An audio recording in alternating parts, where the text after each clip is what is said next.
نحمده ونصلي على رسوله الكريم أما بعد فأعوذ بالله من الشيطان الرجيم بسم الله الرحمن الرحيم اللهم صل على سيدنا محمد وعلى آل سيدنا محمد وبارك وسلم۔ اللہ فرماتے ہیں وَلَنَبْلُوَنَّكُمْ بِشَيْءٍ مِّنَ الْخَوْفِ وَالْجُوعِ وَنَقْصٍ مِّنَ الْأَمْوَالِ۔ یہ دنیا امتحان گاہ ہے۔ اللہ مختلف حالات دے کر آزماتے ہیں۔ 6 قسم کے حال ہیں جن میں سے انسان کسی نہ کسی حال میں ضرور ہوتا ہے۔ کبھی خوشی، کبھی غم، کبھی صحت، کبھی بیماری، کبھی نفع، کبھی نقصان۔ خوشی دے کر آزماتا ہے کہ میرا شکر کرتا ہے کہ نہیں، غم دے کے آزماتا ہے اس پر صبر کرتا ہے کہ نہیں، کیونکہ اللہ رب العزت نے خود فرمایا وَلَنَبْلُوَنَّكُمْ، میں ضرور آزماؤں گا۔ اس لیے یہ آزمائش تو آنی ہی آنی ہے، کیونکہ قرآن میں اللہ رب العزت خود کہہ رہے ہیں وَلَنَبْلُوَنَّكُمْ۔ مختلف حالات سے اللہ رب العزت آزماتے ہیں۔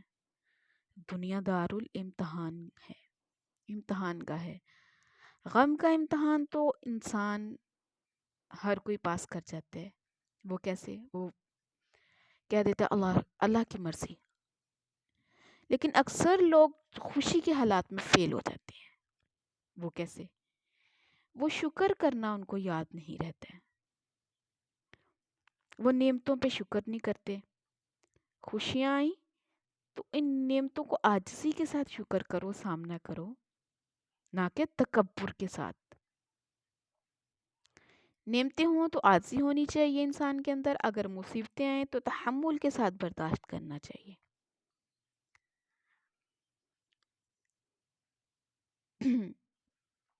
بہت لوگوں کو طرح طرح کی پریشانیاں آتی ہیں، طرح طرح کے ڈفرینٹ، کبھی نفع ہو گیا، کبھی نقصان ہو گیا، کبھی صحت، کبھی بیمار ہو گیا، کبھی خوشی، کبھی غم۔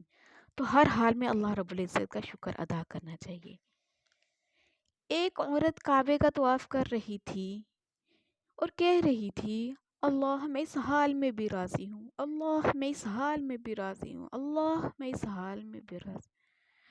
وہ ہر چکر، طواف کے ہر چکر میں یہی بولی جا رہی تھی اللہ میں اس حال میں بھی راضی ہوں، اللہ میں۔ تو کسی نے اسے کہا تم کیا کہہ رہی ہو؟ اللہ اس حال میں بھی میں راضی ہوں کیوں کہہ رہی ہو؟ تو وہ کہنے لگی میں طواف ختم کر کے بتاتی ہوں۔ کہتی ہے میرے 3 بچے تھے، میں گھر میں تندور میں روٹیاں بنا رہی تھی، اچانک میں نے شور سنا، میں روٹیاں چھوڑ کے بھاگی، میں نے کمرے میں جا کے دیکھا،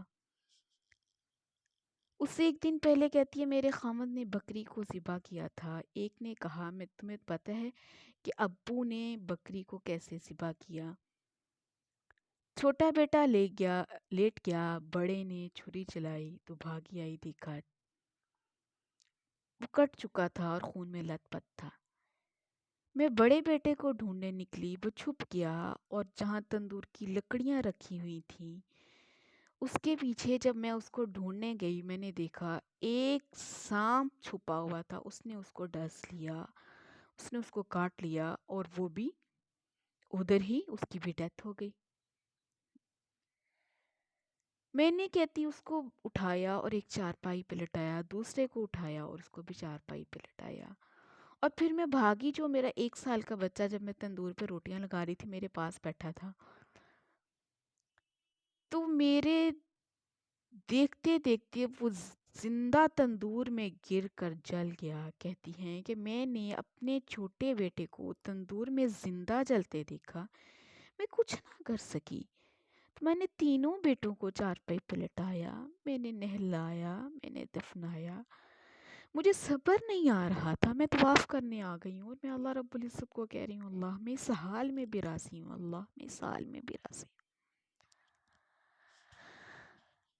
تو اللہ نے تو الحمدللہ ہمیں بہت بہترین حال میں رکھا ہوا ہے۔ سچی بات تو یہ ہے کہ ہم نے دنیا میں آ کر غم دیکھا ہی نہیں، اس نے ہمیں آزمایا ہی نہیں، ہمیں اللہ کا شکر ادا کرنا چاہیے۔ تو اللہ رب العزت قرآن پاک میں آتے ہیں، صحابہ فرماتے تھے، صحابہ نے کہا وَزُلْزِلُوا زِلْزَالًا شَدِيدًا، وہ بہت زیادہ ہلائے گئے. وَزُلْزِلُوا ہلائے گئے زلزال، اچھی طرح سے ہلائے گئے، شدیدہ بہت شدت کے ساتھ. یعنی ان کی آزمائشیں بہت بڑی تھی، بڑا آزمائش اللہ نے ان کو بہت آزمایا. اگر آزمائش بڑی ہو تو اس کا اجر بھی بڑا ہوتا ہے. تو اللہ ایمان والوں کو آزماتے ہیں، آزمانے کے بعد اس کو اونچا مقام ملتا ہے. تو جب مصیبت آئے صبر کرنا چاہیے، نہ کہ بے صبری. بے صبری کر کے اپنے اجر کو ضائع کر لیتا ہے مومن. چنانچہ کتابوں میں لکھا ہے کہ بے صبری جو ہے انسان کے عمل کو ضائع کر دیتی ہے.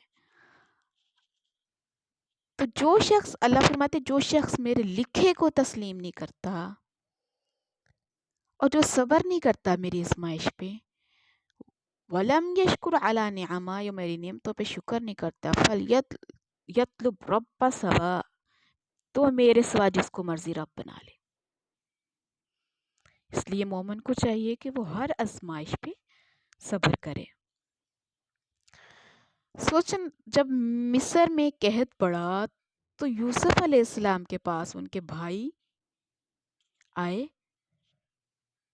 تو یوسف علیہ السلام کو نہیں پتا تھا کہ یہ میرے بھائی ہیں. وہ تو یہ سمجھتے تھے کہ یہ عزیز مصر ہیں، یعنی مصر. تو وہ کہنے لگے یا ایھا العزیز مسنا واہلنا الضر وجئنا ببضاعة مزجاة فاوفِ لنا الکیل وتصدق علینا ان اللہ یجزی المتصدقین. تو یوسف علیہ السلام کے بھائیوں کو نہیں پتا تھا کہ یہ عزیز مصر جو ہیں یہ یوسف علیہ السلام ہیں. وہ کہنے لگے اللہ کے نام پر ہمیں تھوڑی گندم زیادہ دے دیں، ہمارے پاس نقدی اتنی زیادہ نہیں ہے. بے شک اللہ ان اللہ یجزی المتصدقین، اللہ صدقہ کرنے والوں کو جزا دیتے ہیں. جب یوسف علیہ السلام نے بھائیوں کی زبان سے یہ سنا کہ یہ میرے بھائی مجھ سے مانگ رہے ہیں، اللہ کے نام کا سوال کر رہے ہیں، تو یوسف علیہ السلام نے کہا ما فعلتم بیوسف، اور تم نے کیا کیا یوسف کے ساتھ؟ ما فعلتم، کیا کیا تم نے بیوسف، یوسف علیہ السلام کے ساتھ؟ تو بھائی تو اس چیز کی توقع بھی نہیں رکھتے تھے کہ کوئی یوسف کو بھی جانتے ہوں گے. تو حیران ہو کر بولے، پوچھا اِنَّکَ لَأَنْتَ یوسف، اِنَّکَ، بے شک تو لَأَنْتَ، کیا تو یوسف ہے؟ کہا آپ ہیں یوسف؟ قال انا یوسف، یوسف علیہ السلام نے کہا ہاں انا یوسف، میں یوسف ہوں. وَهَذَا أَخِي، یہ میرا بھائی ہے بنیامین. قد من اللہ علینا، تحقیق اللہ نے ہم پر احسان کیا. انہو من یتقی، بے شک وہ جو تقوی اختیار کرتا ہے، ویصبر، اور صبر کرتا ہے، فإن اللہ، بے شک اللہ، لا یضیع، نہیں ضائع کرتے، اجر المحسنین، احسان کرنے والوں کا اجر. بے شک جو تقوی اختیار کرتا ہے اور صبر کرتا ہے، اللہ اس کا اجر کبھی بھی ضائع نہیں کرتے. اللہ احسان کرنے والوں کا اجر ضائع نہیں کرتے. اللہ فرش سے اٹھا کے اسے عرش پہ بٹھا دیتے ہیں. تقوی اور صبر دو نعمتیں اللہ رب العزت سے ہر وقت ہمیں مانگنی چاہیے، اور اللہ رب العزت ہمیں تقوی اختیار دے کرنے کی توفیق عطا فرمائے، صبر کرنے کی توفیق عطا فرمائے. وآخر دعوانا ان الحمد للہ رب العالمین.